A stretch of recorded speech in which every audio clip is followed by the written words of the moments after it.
YouTubers, and welcome to Jimmy Kicker's Rockin' Garage. This is the first video on the 1951 Studebaker. I was going to give you guys a little bit of history about this car, and you'll hear some of this during the video itself.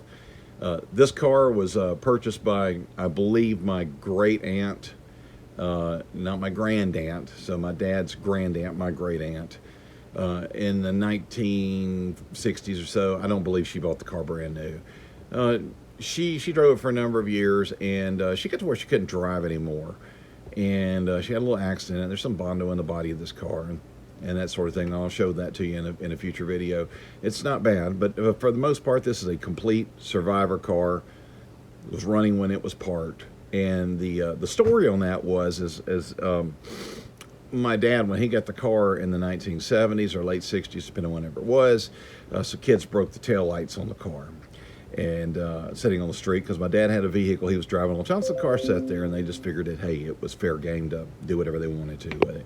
Anyway, in the 1970s, as you know, it was always difficult to find parts probably for the car than it is today, because there was no internet, and my dad just had to make calls to local yards. And as we know, at this time, the Studebaker had been out of business for a number of years. So that being said, Dad found some taillights for it finally, put them in it, backed the car into the garage, and pretty much forgot it. And I don't know if he continued to drive it. I found a gas receipt and the glove box from '74, so maybe he was just driving it there, but the tag says 1973. I'm 52 years old. I have no memory of ever riding in this car or anything. It's just been sitting in the same spot it's been sitting all this time. So anyway, what we're planning on doing with this car is not restoring it. I don't have any desire to restore the car. That's expensive, and the thing is, this car is a survivor car. It has inside the door, it has oil change stickers from the 1960s and stuff with the mileage on it, and that's just too cool to give up. And I think we're just going to try to take the car and make the paint look as good as possible. And you know, and the interior's in really good shape for a survivor car like this. As far as I know, the engine turns. I know in the video I said that it didn't, but it does turn, and so it shouldn't be too much trouble getting this thing to light off.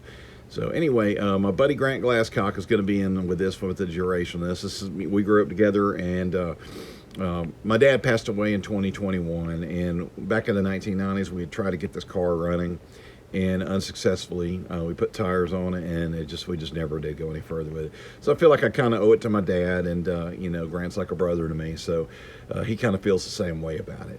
So the plan is to get the car going, make it look as good as possible, drive it around for a few years, and then we'll decide what we're going to do with it from there. But I'm never going to personally restore it. But I want you guys to enjoy it. Subscribe to this channel. It'll really help us out and getting the views, so that we can bring you more content on this, and we could get this thing back on the road after all this time. Thanks again for watching, and you guys rock, and we'll see you in the next video. All right, it's Grant Glasscock over here, best buddies in the world. Love this guy. Yeah. Oh! This is my dad's 1951 Studebaker.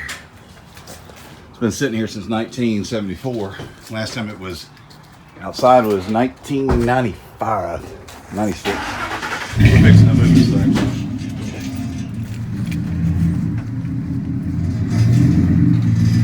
Got a flat on the back. We got to change. It's up against the wall. There she comes.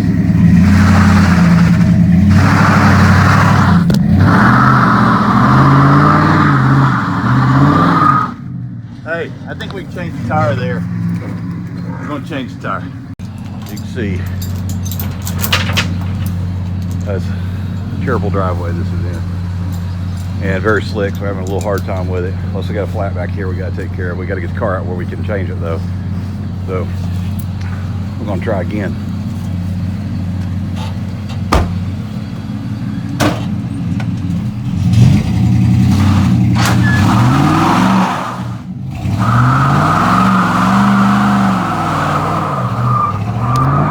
Got her partially out anyway. You happy about that, Grant? I'm happy. I'm happy about it too. So we just gonna hook up another safety chain, and we just gotta drag this bitch out here. We're gonna have her to the street, and she's gonna be out of here soon. Mount St. Helens.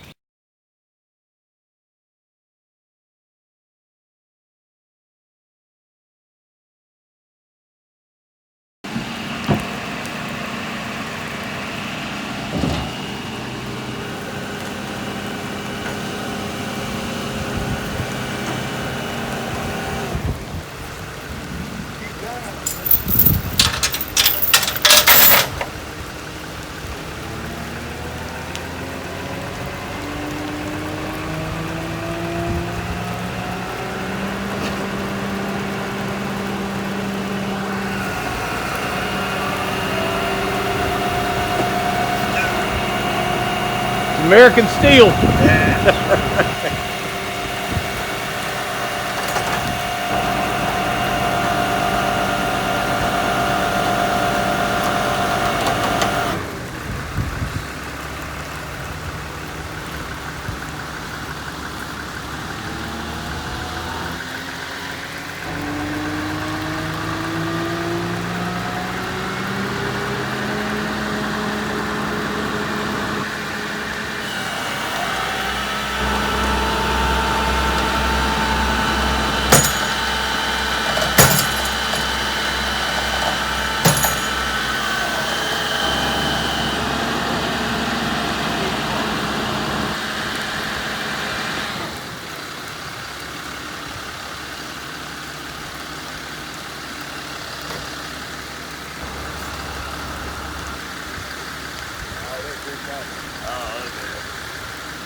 That front ways out. What's up? Pull that front ways out.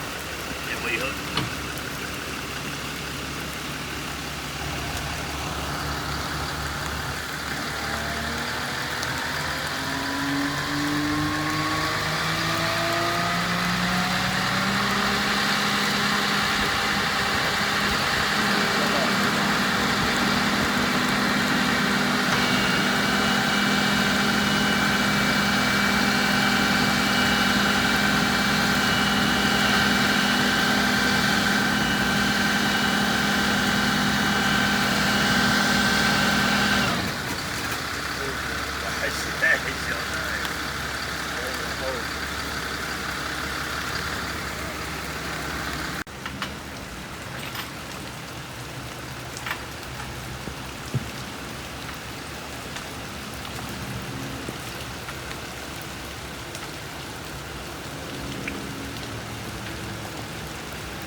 This is like second video I've made here. I'll probably throw some other stuff together with this, but anyway, this is of course, if you've watched this is my dad's 51 Studebaker Commander. Been parked in the basement since 1974. I just got the hood up. I was going to show you the first time it had been opened, but I'm just not going to lie about it. I opened it up and I thought I was videoing and I wasn't, so I've already looked at it. Anyway, just wanted to show you what we got under here. Give me a second, let's open it.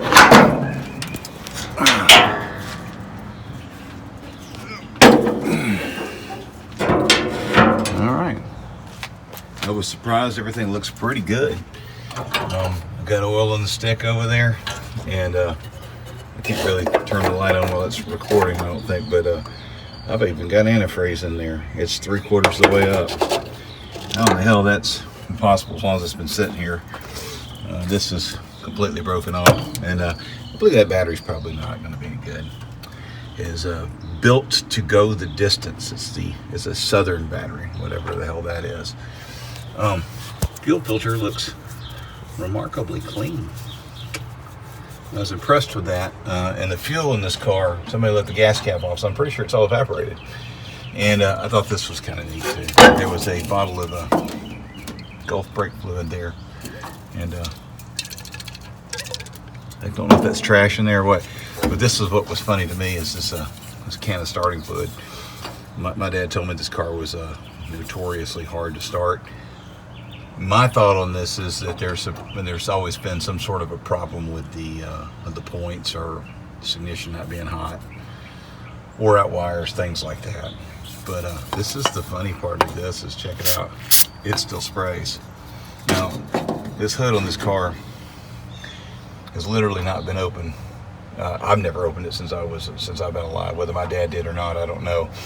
But I know we tried to do something with this car in 1995 or 96 or something like that, and it was jammed then.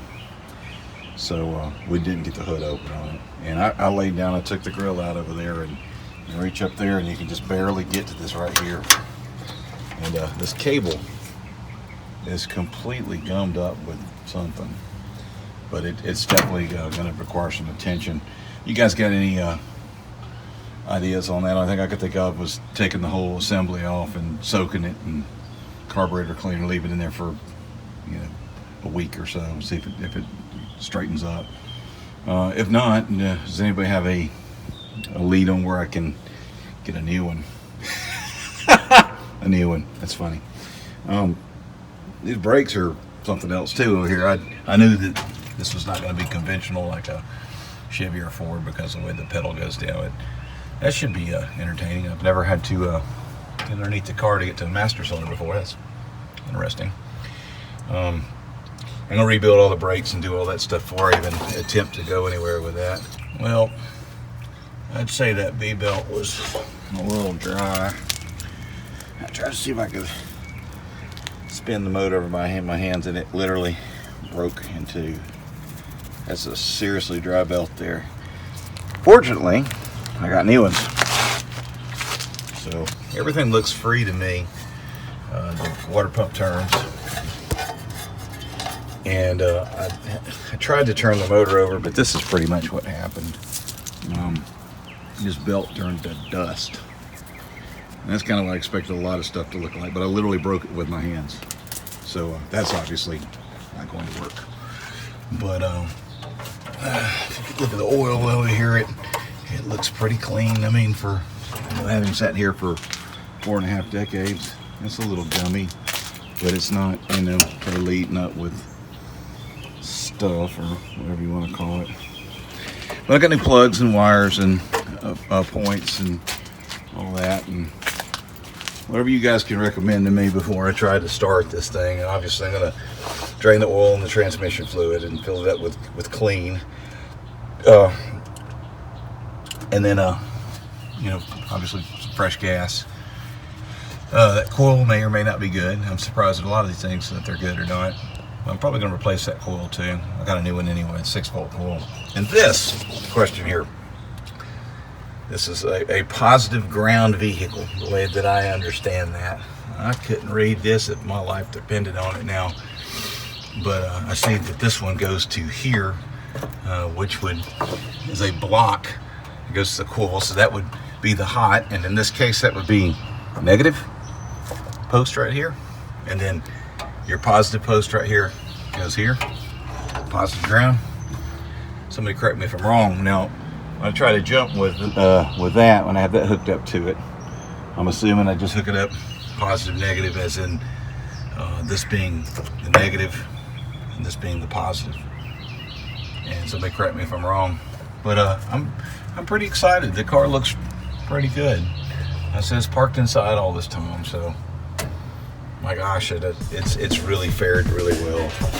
I'm pretty happy with this. So anyway, I'll let you guys post in the comments, and we'll see you soon. Thanks.